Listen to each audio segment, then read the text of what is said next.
2284 is a matter of postponed business on second reading. Clerk, read the bill. HB number 2284 by Johnson, relating to the licensing and regulation of music therapists, requiring an occupational license, authorizing fees.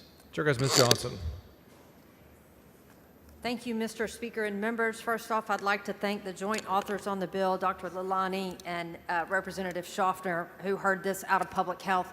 There is a legitimate accreditation for somebody in music therapy, and music therapy is something that can be used as a tool in recovery for mental health or traumatic brain injury or other conditions. You may have seen where people are shot and they go through the recovery, or they have a stroke, and they actually get a qualified music therapist to work with them. To get a degree, it's 1,200 hours of professional training.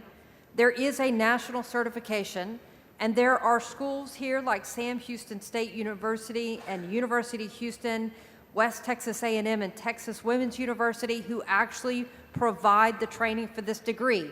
However, we don't have an enforcement mechanism in Texas to determine who's actually qualified to be a music therapist and who is not.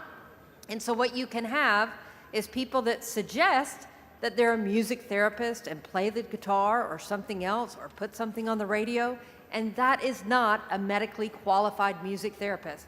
And so all this bill says is that we're allowing the Texas Department of License and Regulation to be able to tell your constituents that this person is medically qualified to do this work and this person is not.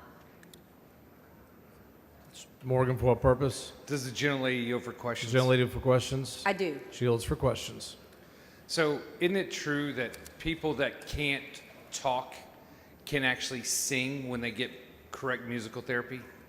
That's a great example. If you're having trouble because you've had a traumatic brain injury or a stroke or anything like that, and you are unable to talk, yes, music therapy can be a way in which they can get somebody to sing and begin part of that physical rehab and recovery.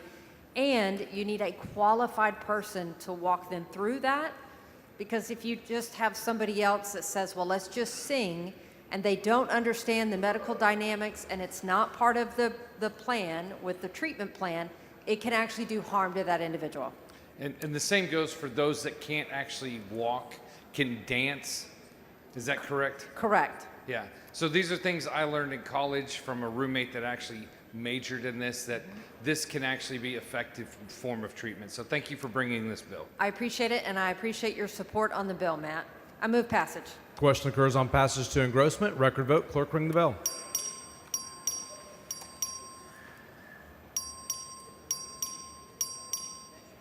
Have all members voted? Mr. Alders voting no. 96 ayes and 46 nay. House Bill 2284 is passed to engrossment.